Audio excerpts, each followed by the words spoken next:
Hi there, Margaret Maloney here, and let's talk about project organizations. Projects should be organized. Seems like a good idea, right? So, okay, projects should be organized. The end. It's not the end. No, not the end.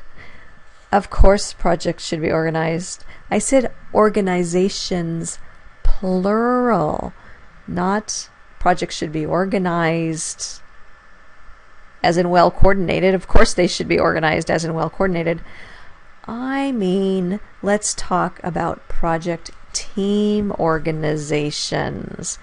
Let's look at some common ways that we typically organize project teams. That's what we're really talking about today. And to do that, we're going to look at some commonly accepted terms. You know, these might not be terms you walk around the office using. You might not walk around saying, hey, we're working in a matrix, or, well, this is going to be a functional project team, or let's projectize this one. But I bet you recognize these structures. I bet you've seen them, and I'll bet you're using one of these and maybe even all of these in your current work. So if you don't say functional, projectized, or matrix, you're not wrong or bad, and you're not going out of business because of it. First, let's take a look at functional. When we say that we're organizing a project team in a functional approach or functional manner, it means we're not really setting up an official project team. In fact, if you're one of the people working on this project, you might not even know you're working on a project. It feels like your regular work in many ways. If you work for John, John hands you an assignment. If you work for Jane, Jane hands you an assignment. If you work for Sue, same thing. And the coordination is really going on between John, Jane, and Sue. Now, the only reason that maybe you as a team member understand that it's something different is because it's not your usual day-to-day operations. But we don't organize a project team. We usually don't even have a project manager. We might sometimes have somebody help do some coordination. Why would we do this? If you don't run projects very often, or if it's not super urgent, then you might run a project in this structure. It's simple. It's not very expensive. You just use people in place. You don't have to set up special teams, which means you don't have to think about what do we do with people when the project is over. Okay, now the exact opposite of this, projectized. Now projectized is the one that doesn't pass your spell checker, but I promise you it's a real term that we use. And projectized means everyone is 100% dedicated to the project. The project manager is king or queen, and everyone reports to the project manager. So the project manager has the say, and the team works together until the project is over, and they only work on this project. Why would we do that? It's faster. It's more efficient. Everyone is focused. No one is distracted by being called off to other assignments. Is that always good? It might not always be good. It's great when you really need the team to focus and complete something as quickly as possible, because this is typically the fastest, most efficient way to do it. It's expensive. If I take you from your job and put you on the projectized team, who's doing your old work? Someone has to do it. I'm probably backfilling. I'm probably bringing in maybe some kind of a temporary worker to take over your old position. When the project's over, where does everybody go? I might have to find you work, or the temporary workers go away. A challenge is that sometimes when we bring in temporary workers, we keep them because we get used to using them. And so sometimes the costs that we incur, those costs don't really go away, especially if we hire extra people to backfill our projectized team. There's something else that's associated with projectized, and that's project-itis. It sounds like some kind of a disease or condition, doesn't it? Well, it is, a little bit, because a team that has project-itis begins to think that they're the be-all, end-all, that they are, in fact, the company, and they maybe begin to stick to themselves. They don't reach out for information. They don't share information. They begin to develop maybe a little bit of an attitude.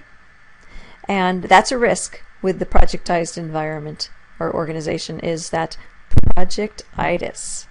But it doesn't have to be fatal, and it doesn't have to happen. And then we've got our friend the matrix.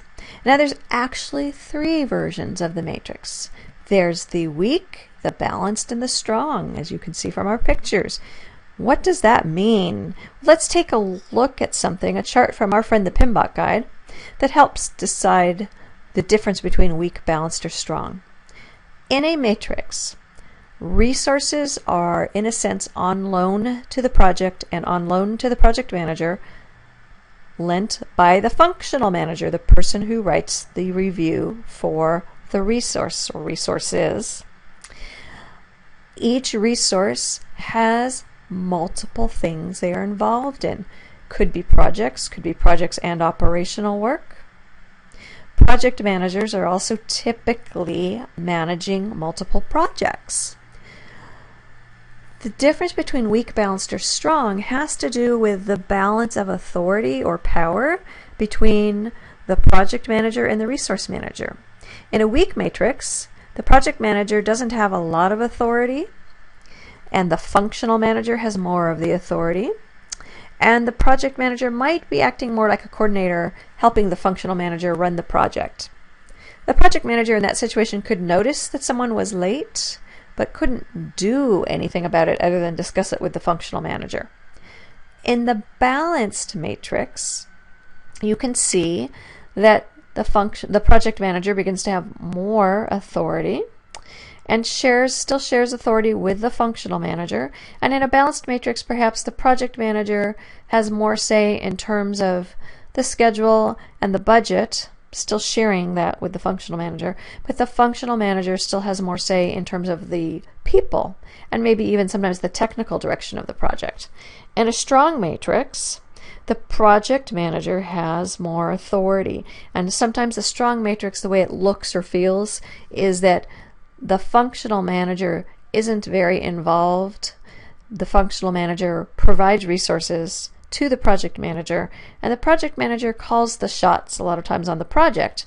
Now, a smart project manager in a strong matrix continues to include all of the appropriate functional managers and never surprises them with anything and always treats them like an important partner. That's just smart project relationship building. But those are our weak, balanced, and strong. And so there's, pros and cons with the matrix, just like there are with functional and projectized. An advantage is certainly we don't hire in extra people necessarily because we ask you just to do more things. That also becomes a disadvantage because it's harder for you to focus on your work when you're involved in multiple efforts. And if we're not really good with our priorities, it gets confusing. And people complain that they have more than one boss. And that's true because they're reporting to a project or project managers and functional manager. But with all that being said about each of the organizations, which one do you think is the best? It's a trick. Everyone exists for a reason. The best project organization is the one that best suits what you need to accomplish. If you need something fast and you need everyone focused and you don't want them to be working on multiple efforts, use Projectized.